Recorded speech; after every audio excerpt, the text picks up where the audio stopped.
प्रभाव तो पड़ेगा ही पड़ेगा। जैसे हम लोगों का भोजपुरी का है, वैसे उन लोगों का मराठी भाषा का है। तो ये इनकी शिक्षा दीक्षा मराठी भाषा में हुई और ये 6 to 8 यानी मिडिल स्तर तक पढ़ाई उन्हें मराठी भाषा से की। मिडिल स्तर मतलब होता है 6 to 8 तक की पढ़ाई, यानी कि 1 से लेकर 8 वहाँ तक ये मराठी भाषा से ही पढ़ाई की है वहाँ पे।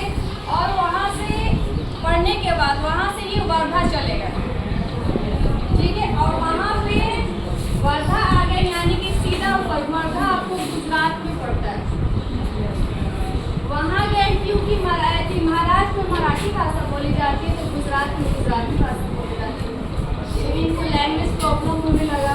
वहाँ पर उन्होंने 2 साल नौकरी की। जब नौकरी की तो देखे कि इनकी भाषा की प्रॉब्लम होने लगी, तो तुम्हारी पीरियड में इन्होंने 2 भाषाओं का अध्ययन किया, हिंदी और अंग्रेजी का इन्होंने अध्ययन किया। जबकि दोनों साल में नौकरी भी की, पढ़ाई गए, सीखा भी लैंग्वेज।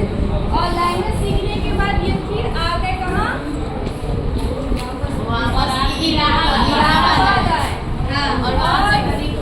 इलाहाबाद आके मैट्रिक से लेकर MA यानी मास्टर ऑफ आर्ट्स तक की शिक्षा दीक्षा मैथ से की। जैसे मैं हिंदी से हूँ तो ये मैथ बैकग्राउंड के थे, लेकिन मैथ बैकग्राउंड होने के बाद भी इनको साहित्य से बड़ी अभिरुचि थी, इंटरेस्ट था पढ़ने में। और यही नहीं कि इनका इंटरेस्ट साहित्य से इसलिए भी नहीं था कि हम बैठ के कहानी कविता लिखेंगे, किसी के बारे में बायोग्राफी लिखेंगे, कोई उपन्यास लिखेंगे, ये इनका मोटिव नहीं था।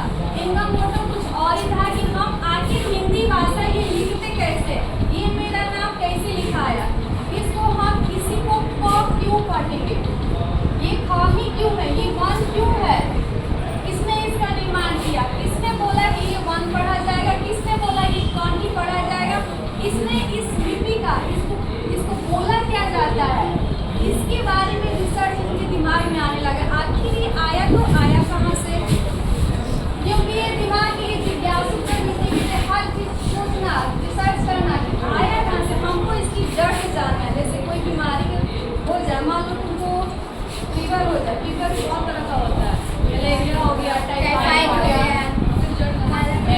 डेंगू हो गया, जो मतलब अलग अलग तरह के बुखार हो गए। आप बोलोगे कि बुखार तो है, डॉक्टर के पास जाओगे तो पहले आपका नॉर्मल दवा लिख देगा कि मे भी ठीक हो जाए। जब देखेंगे दवा सब नहीं हो रहा है, रिएक्शन करता है, तो ठीक बोलेगा अपना ब्लड टेस्ट कराइए। ब्लड टेस्ट कराइए ताकि रिपोर्ट में पता तो चले आपको क्या कौन सा इन्फेक्शन है, क्या हुआ है, कौन सा फीवर है। और अगर उस बीमारी को पता कर लेता है तो उसके अनुसार वो दवा प्रेफर करता है और दवा चलता है। जैसे टाइफाइड किसी को होगा तो इसमें रूल यही है कि दवा के साथ साथ इंजेक्शन भी लगता है सुबह और शाम, लगता है ना, क्या बड़ी लगता है आपसे दवा लिखा ठीक हो गया। वैसे ये भी प्रॉब्लम की जड़ यानी हिंदी के जड़ में गए, कहाँ से इसका आविष्कार हुआ, किस ब्राह्मणों द्वारा बोला जाता है, कहाँ से शुरुआत हुई। किसी ने कहा था कि गुजरात के ब्राह्मणी जो ब्राह्मण है उनके नाम पर रखा गया है देवनागरी, जिसे देवनागरी आएगा।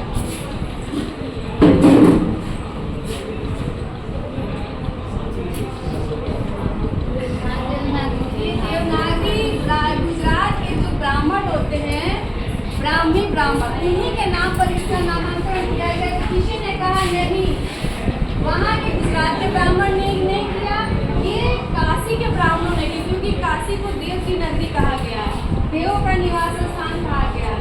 इसलिए वो देव जो भगवान जी होते हैं, जो आपस की बोलचाल भाषा हो गई, इसीलिए उनके नाम पर देवनागरी रखा है। और सभी से खूब भी देते हैं, ये ऐसे ही नहीं बोल दिए हैं क्योंकि हम बोले कि वर्धा चले गए थे, वर्धा आपको गुजरात में है, वहाँ पे गुजराती किसी की तो दिखा तो है आपको 2 लैंग्वेज, हिंदी और अंग्रेजी, लेकिन इनको गुजराती भी आती है।